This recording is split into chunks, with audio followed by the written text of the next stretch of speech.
बात सुन लो। जो चारा चोर का लड़का था वो हार गया। उसके विपक्ष में कौन खड़ा था? उसका दोस्त कौन बना हुआ था? एक मतलब डुबाने वाला आदमी, एक राहुल गांधी, एक चोर का लड़का। मतलब ये जो अपना सरनेम, जो उसका खुद तो पंडित है नहीं, कोई और जात से बिलोंग करता है और पंडित बन के, नकली पंडित बन के घूमता है।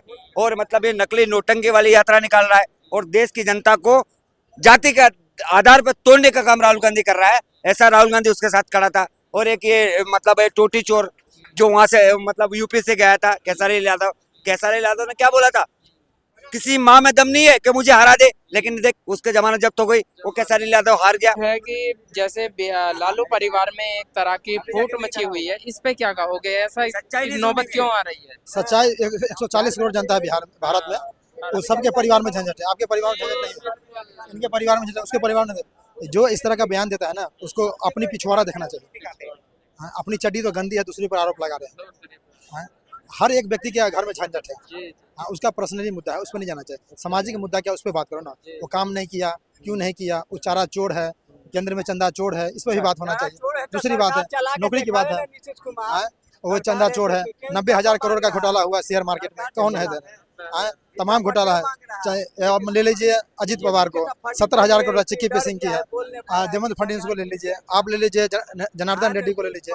दूसरी बात रह गया नौकरी की बात है। नौकरी कहाँ से देगा? नौकरी का नाम है ना, 13 करोड़ नौकरी हम दिला देंगे। 13 करोड़ नौकरी, 8400 करोड़ का अगर विमान चढ़ सकता है प्रधानमंत्री जी, एक चाय बेचने वाले को भारत का जनता अगर प्रधानमंत्री बना सकता है, तो अपने बच्चे के लिए 50 लाख का स्कूल क्यों नहीं बना सकता है? मतलब छोटी सी बात है, नहीं क्यों होगा? दूसरी बात वो कहा कहते हैं कि 2 करोड़ नौकरी कहाँ से देंगे? आराम से दे देंगे 2 करोड़ नौकरी। 1 करोड़ तो नौकरी देते आप, क्यों नहीं दिए? आप दूसरे पर आरोप लगा रहे हैं। आप तो खुद जो है चंदा चोर है। क्या क्या नहीं घोटाला है आपके अंदर? ये महागठबंधन के चोर 40 सीट जीते हैं। इनने बोला था एक नौकरी दूंगा, तो 40 सीट में जितने विधानसभा जीते ना बिहार के अंदर, वो एक घर के आदमी को नौकरी दे। पहले तो अपना वादा निभाए। ये चोर लोग है ना, कहाँ से पैसे लाए? विधानसभा चुनाव लड़ने के लिए हजारों करोड़ रुपए खर्चा कर रहे, कहाँ से पैसे लाए? ये राहुल गांधी कहाँ से पैसे ला के कांग्रेस पार्टी के वहां पे इतना वो हेलीकॉप्टर लेके जा रहा है? कहाँ से पैसे ला रहा है? ये कर्नाटक से कहीं से कहीं कांग्रेस की सरकार थी, वहां के टैक्स के पैसे लेके वहां पे चुनाव लड़ता है। ये दोगले लोग है, कहीं से भी पैसे लाके दूसरे राज्य में ये चला रहे अपना एजेंडा। लेकिन इनका एजेंडा चलने वाला नहीं है, चोर लोग है। जनता जान चुकी है, बिहार की जनता जान चुकी है। देख लो आज प्रचंड बहुमत 202 सीट आ गई। ये इनकी जमानत जब्त हो गई। ये ईके पीके कौन थे? ईके पीके की जमानत जब्त हो गई। और ये राहुल गांधी 5 सीट पे मतलब ये सम्मिलित हो गया। 5 सीट इसकी आएगी नहीं। इसकी औकात क्या है? ये पूरा महीना वहां पे निकाला यात्रा है राहुल गांधी ने चुरकुट आदमी। लेकिन उस चुरकुट को नहीं मिलने वाला ना कोई भी सीट। ये जो बिहार में इतना बड़ा उलटफेर हुआ है, इसको आप कैसे देखते हो? क्या लगता है? ये उलटफेर सच में बहुत अच्छा उलटफेर था, क्यों नहीं? जनता ने आगे बढ़ के जंगल राज से अपने को छुटकारा पाया है। एक एग्जांपल ले लो, बहुत से मीडिया रिपोर्टर ने एक लड़की से पूछते हैं कि वो अपना वोट किसे देंगी, तो वो एक ही बात कहती है कि मैं अपना वोट उसे दूंगी कि मैं 11 बजे क्लास करके रात को घर आती हूँ और मुझे कोई दिक्कत नहीं होती है। और उन्हें फिर से मोदी जी भी जाते हैं जब बिहार में, तो अपनी कोई सफलता नहीं गिनाते मैंने उन्होंने क्या किया, ऑपरेशन सिंदूर में क्या किया, उन्होंने देश के क्या किया। वो सिर्फ ये कहते हैं कि एक बार याद रखना माँ बहनों, फिर से एक बार जंगल राज आ जाएगा। और ये एक डर बना हुआ है आज भी, जो लंबे समय से चलते आ रहा है। और ये डर कहीं ना कहीं सही भी नजर आता है, क्योंकि आज मोदी जी अगर वोट 202 सीटें लेके आ पाए हैं या 203 सीटें, तो कहीं ना कहीं उन्होंने वो करके दिखाया है काम, जो उन्होंने अपने समय में नहीं किया था। और इस बार जो वोट भी मिले हैं, मुझे लगता है कि चाहे वो कोई भी कास्ट हो, मुसलमान हो, रैजी हो, राजपूत हो या कोई भी धर्म का हो, उसने हर धर्म का वोट दिया है, तभी इतनी सीटें आ पाई हैं। और अगर कोई कहता है, कुछ लोग कहते हैं कि ये हुआ, वो हुआ, सेटिंग हो गई, वो सेटिंग हो गई, भैया उस समय तो बूथ कैप्चरिंग होती थी। अब तो मान लो वोट की सेटिंग हो भी गई तो क्या गलती हो गई, ये बताओ। और फिर आज आप बिहार में जाके देखो, बिहार में क्या नहीं है। ये वेल एजुकेशन मिल रही है बच्चों को। बच्चे 11 बजे रात तक पढ़ के, लड़कियां घर से निकल पा रही हैं, रात के 11 बजे तक रह रही हैं, वो अपना जॉब कर रही हैं, ऑफिस कर रही हैं, वो एजुकेशन कर रही हैं। रोड चारों तरफ बन चुके हैं। रोड मुझे लगता है दिल्ली के मुकाबले बात करोगे ना, तो हो सकता है कहीं ना कहीं बिहार के रोड अच्छे हो चुके हैं, ऐसा हाल है।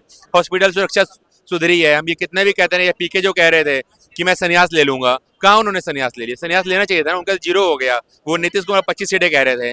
नीतीश कुमार ने महिलाओं के लिए घर घर पैसे तक दिए, ये लो अपना उससे कुछ बिजनेस करो। वो बिजनेस अच्छा करते हो 2 लाख देती हूँ। लड़कियों की पढ़ाई में लड़कियां फर्स्ट आती हैं, 50,000 रुपये का एक लालच दिखा के उन्हें पढ़ने पर मजबूर किया। आज लड़कियां पढ़ रही हैं, उनके माँ बाप घर से बाहर भेज रहे हैं उन्हें पढ़ने के लिए, और वो लड़कियां दिखा रही हैं रिपोर्ट कार्ड में कि देखो मैं इतना नंबर, इतना परसेंटेज लेके आ रही हूँ। कहीं ना कहीं आज सीबीएसई में भी बिहार की लड़कियां नजर आ रही हैं। ये बहुत बड़ी उपलब्धि है बिहार सरकार के लिए। एक चीज और क्वेश्चन बनता है, मोदी जी कहते हैं देश सुरक्षित हाथों में है, लेकिन यहीं से चंद कदम दूरी पे एक विस्फोट हो जाता है, जिसमें बहुत से लोगों की जान चली जाती है। इसको आप कैसे देखते हो, कहाँ चूक रह रही है ये देश? भैया अगर आप देखो तो हमारे देश की आबादी जो है उसमें पहला स्थान हम लोग आ चुके हैं आज के डेट में। और भैया हाँ जी बोलिए ना। भैया अभी दिल्ली में बम ब्लास्ट हुआ था, तो हमारे भाई के साथ हमारा दोस्त चल रहा था, हमारे भाई का दोस्त, उनका नाम है क्या नाम है, अरुण नाम है। वो कहीं मिल नहीं पा रहे हैं और हमारे भाई बहुत परेशान है।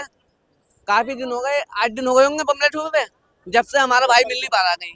और कोशिश करिए कि हमारा भाई मिल जाए। चलिए जरूर, हम आपके वीडियो दो, अपना नाम बता दो फिर हम दोबारा से। हमारा नाम है मुन्ना खान, यूपी 22 रामपुर। हाँ, ठीक है, और दोस्त का नाम अरुण नाम है। अरुण नाम। हाँ चलिए हम आपके जरूर- ठीक है। ठीक है जी, क्या बता रहे थे आप उसके बारे में? भैया जो आप बम धमाके की बात कर रहे हो, हमारे एक तो हमारे देश की आबादी बहुत ज्यादा है, दूसरे भैया जो आज की डेट में हो रहा है कहीं ना कहीं सामने वाला बौखलाया हुआ है, जो भी सामने वाला देश है, और वो कुछ ना कुछ एक परेशान करना चाह रहे हैं हमें, और वो ये नहीं जानता वो कितना भी परेशान कर ले, 100 सोनार की एक लोहार की। जिस दिन मोदी जी ने कदम बढ़ाया है ना, बोलते दिया इतिहास और उनका भूगोल सब कुछ बदल के रह जाएगा भैया। उनके हाथ में कुछ नहीं रहेगा जो उनको नजर आ रहा है।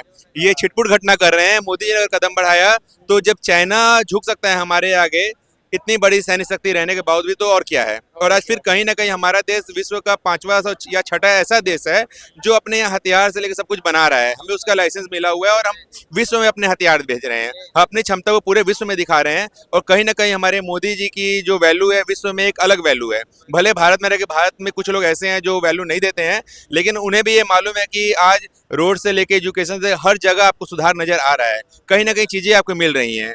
आपके घर में बेटी बहन जो भी है वो एजुकेशन कर रही है, बाहर जा रही है, कुछ अच्छा करके दिखा रही है वो। और कहीं ना कहीं आप दूर कहाँ जाते हो भैया, आप क्रिकेट में भी आ जाओ, खेल में आ जाओ, खेल के हर जगत में आ जाओ, कहीं ना कहीं बिहार की बेटियां कुछ अच्छा करके दिखा रही हैं। वो पहले क्यों नहीं होता था? बहुत से लोग कहते हैं कि ये दिक्कत है वो दिक्कत है, ये चीज पहले क्यों नहीं होती थी?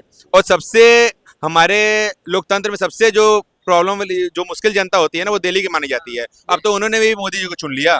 तो एक सवाल और है कि बार बार ये सवाल उठ रहा था कि अगर एनडीए की सरकार आएगी, मोदी जी की सरकार आएगी, तो पलायन रुक जाएगा। इस पर आप क्या कहोगे? क्या रियल में पलायन रुकेगा? भैया ऐसा कुछ नहीं है। और जो रह गए बात पलायन रुकने का भैया या कुछ, भैया जिसे जहां मौका मिलता है वो कमाता ही है। ब्रेन ड्रेन जो होता है वो हमेशा रहा है, चलता रहेगा। अगर आप कुछ अच्छा है, आपके हाथ में कोई कला है, यूनिक हो, तो आपकी हर जगह वैल्यू होगी। अगर नहीं है तो भैया हर जगह से दिक्कत आएगी। और भैया ये आपको खुद को अपने आप को एक चैलेंज समझ के लेना होगा इसे, कि हमें अपने परिवार को कैसे सुरक्षित करना है।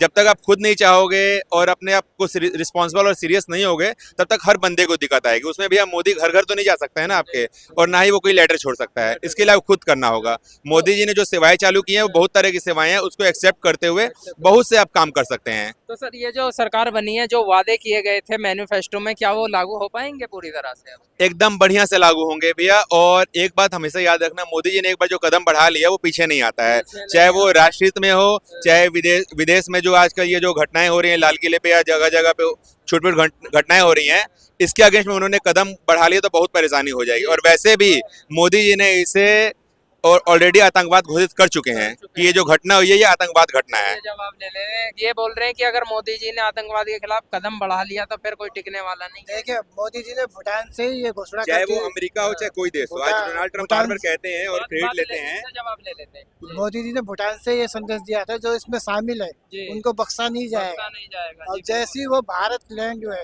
हाँ। सबसे पहले अस्पताल गए मिलने के लिए। मिलने के लिए। और उसके बाद जो एनआईए की जो बैठक वगैरह हुई है, जो सीसीएस की जो बैठक हुई है, उसके हिसाब से जो अभी इन्वेस्टिगेशन चल रही है, जांच चल रही है, और कितने लोग पकड़े जा रहे हैं, कितने लोगों के बयान आ रहे हैं, अभी जो फटा है उसके कितने सारे वीडियो सामने आए हैं। ये तो मोदी जी की जीत समझ रहे हैं ना। हमारी सुरक्षा एजेंसी जिस हिसाब से लगी हुई है काम करने में, ये जाहिर सी बात है, इसमें तो हम कह सकते हैं कि मोदी जी ने इस चीज़ में फतेह हासिल किया। अगर फरीदाबाद में 3000 किलो पकड़ा नहीं जाता, उन लोगों का जो प्लान 35 जगहों पे, जो जैसी मीडिया में रिपोर्ट आ रही है, 35 से ज़्यादा जगहों पे ब्लास्ट करने की थी। तो सर इतनी दिल्ली में ये राजधानी होने